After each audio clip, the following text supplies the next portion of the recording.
Hallelujah, praise the lord. అందరికి కూడా వందనాలు. ఈ ఈరోజు మరి మనలను మన కుటుంబాలను దేవుడు నిండారుగా దీవించులాగున. అందరు బాగున్నారు కదా? ఈరోజు ఉంటున్న మాట యోబు గ్రంథము 8:7 ఉంటున్న మాట చూసినట్లయితే, నీవు మొదట కొద్దిగా నుండినను తుదను నీవు మహాభివృద్ధిని చెందుదువు. అవును, నిజమే. ఈరోజు అభివృద్ధి కావాలని, ఆశీర్వాదం కావాలని, మరి పైకి రావాలని ఎంతమంది తాపత్రయపడుతున్నారో. నిజమే. ఈ ఉరుకులు పరుగులు జీవితంలో ఎక్కడికి ఉరికేదంటే, ఎక్కడ పరిగెత్తేదంటే అభివృద్ధి కొరకే, ఆశీర్వాదం కొరకే. రకరకాల ప్రయత్నాలు, రకరకాల ఆలోచనలు, రకరకాలుగా మరి మనుషులందరూ కూడా మరి ఎన్నో రీతిలో ప్రయాసపడుతున్నట్టుగా మనం చూస్తున్నాం. నిజమే. అభివృద్ధి కోరేవాడు ఒకవేళ నీ బంధువులు, నీ స్నేహితులు, నీ రక్త సంబంధులు, నీ తల్లిదండ్రులు, నీ ఇంటివారు ఉన్నప్పటికీ కూడా అసలు అభివృద్ధి పరిచేవారు ఎవరంటే, కోరేవాళ్ళు ఉన్నప్పటికీ నిన్ను అభివృద్ధి పరిచేవాడు ఎవరంటే దేవుడు మాత్రమే. అవును, నేను ఆరాధిస్తున్న యేసయ్య నిన్ను అభివృద్ధి పరిచే దేవుడు వింటున్నాడు. ఆయన సజీవుడు, సర్వశక్తిమంతుడై ఉంటున్నాడు. అవును, నీ అభివృద్ధిని కోరే దేవుడై ఉంటున్నాడు. మనందరికీ ఎప్పటి నుంచో తెలిసిన ఒక ఎగ్జాంపులే కానీ ఇది ఈ సందర్భానికి ఎంతో చక్కగా ఉంటుందని మనం అందరం కూడా చెప్పుకుందాం. ఒక రోజంట ఒక ఓడలో అనేకమైన ట్రాన్స్పోర్టేషన్ జరుగుతున్నప్పుడు అన్నీ కూడా పీపాలు ఉంటాయి కదా, అంటే మామూలుగా మనం అనుకునే ఏమంటారు, ఒక డ్రమ్స్ లాగా. ఆ డ్రమ్స్కి అన్నిటికీ మూతలు ఉన్నాయంట, కానీ ఒక్క పీపాకు మాత్రం మూత లేదంట.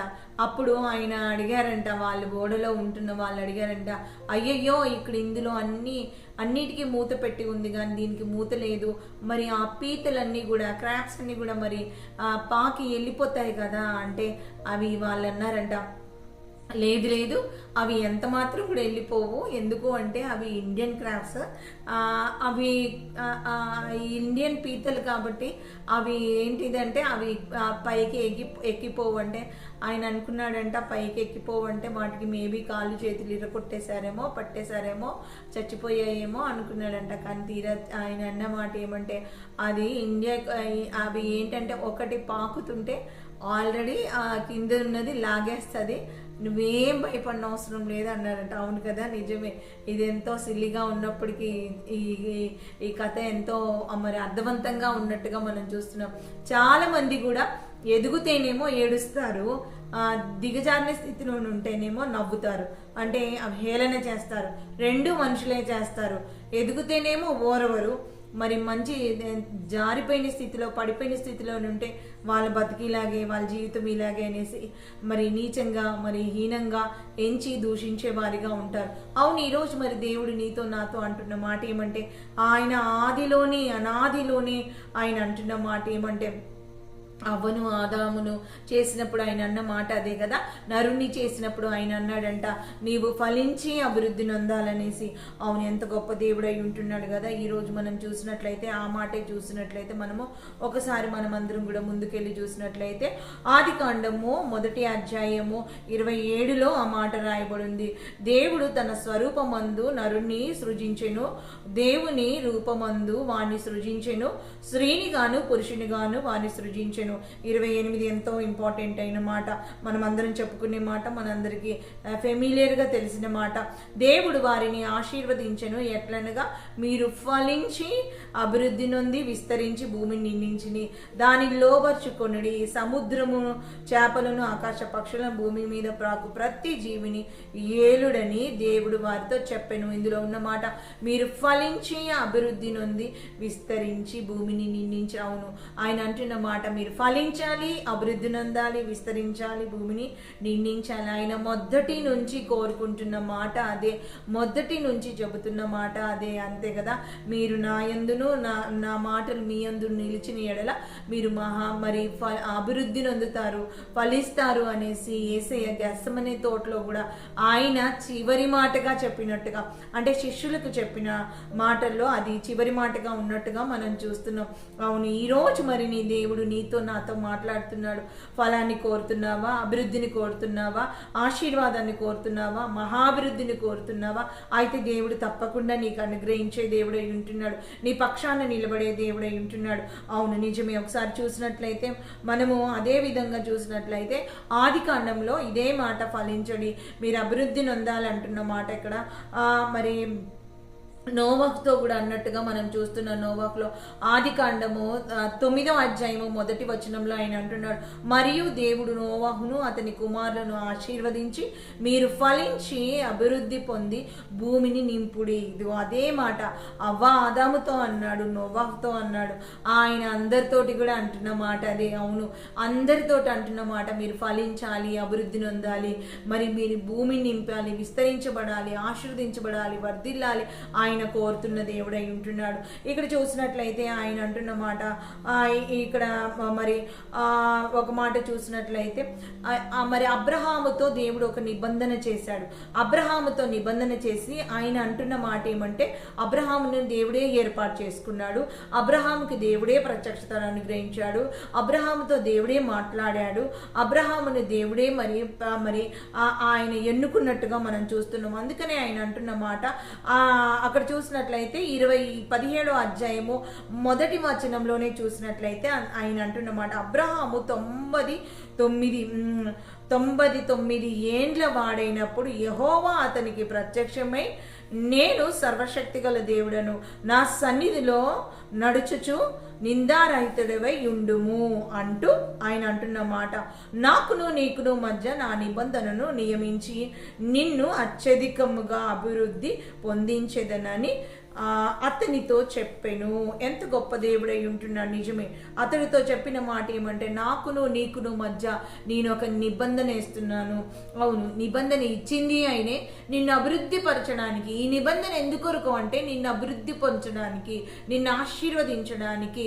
నీవు మరి నీవు ఎలా ఉండాలంటే, నీవు పరిశుద్ధంగా ఉండాలి, నీతిగా ఉండాలంటూ అబ్రహాంతో మాట్లాడినట్టుగా చూస్తున్నాం. ఈరోజు మరి అబ్రహాము దీవించబడ్డాడు. మరి అబ్రహాము కుమారుడు వైపు చూసినట్లయితే అతడు కూడా ఇక్కడ చూసినట్లయితే అతడు కూడా అబ్రహాము కుమారుడు మరి ఇస్సాకు విషయంలో కూడా అదే జరిగింది. ఇస్సాకు అంట, నేను చాలా ధనవంతుడి కుమారుడు కదా, నేనెందుకు పని చేయాలి, నేనెందుకు కష్టపడాలి అనట్లేదు. కానీ ఇస్సాకు కష్టపడే వ్యక్తిగా, మరి తండ్రిలాగా మరి ఇస్సాకు కూడా మరి దేవుడి మీద ఆధారపడ్డట్టుగా, భక్తి గలవాడిగా ఉన్నట్టుగా, విశ్వాసం కలిగిన వాడిగా ఉన్నట్టుగా, నమ్మకంగా ఉన్నట్టుగా, అతడు వివాహం కాకముందే యవనస్తుడిగా ఉన్నప్పటికీ కూడా అతడు చిన్నవాడిగా ఉన్నప్పుడు మరి అంతే సాక్ష్యం పొందుకున్నాడు. మరి పెద్దవాడిగా అయినప్పుడు కూడా, మరి యవనస్తుడిగా ఉన్నప్పుడు కూడా ఆయన సాక్ష్యం పొందుకున్నట్లుగా చూస్తున్నాం. అక్కడ చూసినట్లయితే ఇస్సాకు విషయంలో కూడా 26వ అధ్యాయం ఆది కాండము 12-13లో చూసినట్లయితే ఇస్సాకు ఆ దేశమందున్న వాడే ఆయన ఏం చేశాడంటే విత్తనము వేసి ఆ సంవత్సరము 100 ఫలము పొందెను. యెహోవా అతనిని ఆశీర్వదించెను గనుక ఆ మనుషుడు గొప్పవాడాయను. ఆయన ఏం చేశాడంటే ఆ సంవత్సరం విత్తనం వేశాడంట. అప్పుడు ఏమైందంటే అతడు గొప్పవాడిగా అయ్యాడంట. అవును, నిజమే నిజమే నిజమే.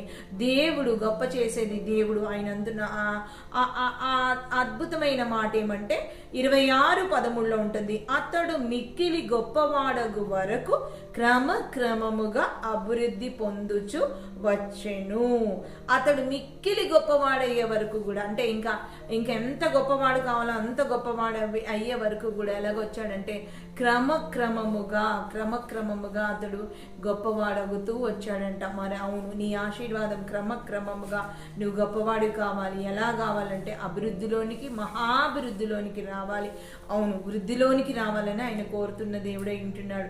అవును, ఈరోజు నీ మంచిని, నీ క్షేమాన్ని కోరే దేవుడు నీ దేవుడని నీవు జ్ఞాపకం చేసుకోవాలి. నీ దేవుడు నీ పక్షాన ఉండే దేవుడని నీ జ్ఞాపకం చేసుకోవాలి. అందుకనే 2వ తెస్సలోనిక 1:3లో ఆయన అంటున్న మాట ఏమిటంటే, సహోదరులారా, మేమెప్పుడు మిమ్మును గూర్చి దేవునికి కృతజ్ఞతాస్తుతులు చెల్లించుటకు బద్ధులమై ఉన్నాము. ఇది యుక్తమే, అనగా మీ విశ్వాసము బహుగా అభివృద్ధి పొందుచున్నది. మీ అందరిలో ప్రతి వాడును ఎదుటి వారి ఎడల చూపు ప్రేమ విస్తరించుచున్నది. మీ విశ్వాసం ఏ విషయంలో అభివృద్ధి పొందాలంటే విశ్వాసంలో అభివృద్ధి పొందాలి.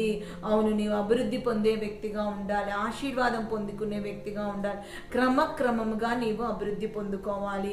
అవును, ఇస్సాకు అయితే క్రమక్రమముగా అభివృద్ధిలోనికి వచ్చాడంట. మరి అబ్రహామునైతే నిబంధన చేసే అభివృద్ధిని దేవుడు అనుగ్రహించినాడు. ఆదాము అవ్వలకి మరి మీరు భూమిని నిండించి అభివృద్ధి నొందుడని ఆయన అన్నాడు. మరి అంతేకాక నోవా పిల్లలకు కూడా, కుమారులకు కూడా మీరు అభివృద్ధి నొందమని అన్నాడు. ఆయన అభివృద్ధిని కోరే దేవుడు అంటున్నాడు. ఏ విషయంలో అభివృద్ధి కావాలంటే విశ్వాసంలో మనం అభివృద్ధి పొందేవారిగా ఉండాలి.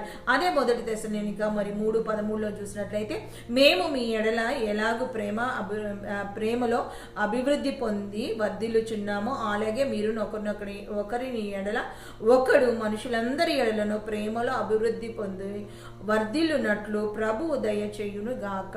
అవును, ఆయన మరి ఒకరి ఎడల ఒకరు ప్రేమ కలిగిన వారిగా ఉండాలి. అవును, ఆయన ప్రేమైన దేవుడే ఉంటున్నాడు. అభివృద్ధి పొందాలి, ఒకరి ఎడల ఒకరు అభివృద్ధి పొందే వ్యక్తిగా ఉండాలి. ఈ రోజు మరి దేవుడు నీతో నాతో మాట్లాడుతుండగా మనమందరం కూడా ధైర్యం తెచ్చుకునే వారిగా ఉందామా? నేనెప్పుడు అభివృద్ధి పొందుతానో, నేనెప్పుడు ఆశీర్వాదం పొందుకుంటానో, నా జీవితం ఎప్పుడు మారుతుందో, నా స్థితిగతులు ఎప్పుడు మారుతాయో అని నీవు అనుకుంటున్నావా? నీ స్థితిని గతిని మార్చే దేవుడు నీకుంటుండగా నీవు నిశ్చింతగా ఉండి మరి దేవుడికి అప్పచెప్తూ మరి నీ స్థితిగతులన్నిటి మీద ఆయన మీద ఆధారపడుతూ ఆయన వైపు చూస్తూ మరి దీవించబడలాగా ఈరోజు ఎవరిదైతే మ్యారేజ్ డే, బర్త్డే సెలబ్రేషన్స్ ఉన్నాయో వారిని దేవుడు నిండారుగా దీవించలాగున, మరి ఎవరిదైతే మెమరబుల్ డే ఉందో వారిని జ్ఞాపకం చేసుకొని మరి ఆ కుటుంబాలను ఆదరించలాగున, అంతేకాకుండా ఈరోజు దిన ప్రయాణంలో దేవుడు తోడుగా ఉండులాగున, దినచర్య అంతటిని దేవుడు దీవించలాగున, సమాధాన నెమ్మది చేత నింపులాగున, మరి మనమందరం కూడా ముందుకొస్తూ ఆరోగ్యంగా మార్చలాగున,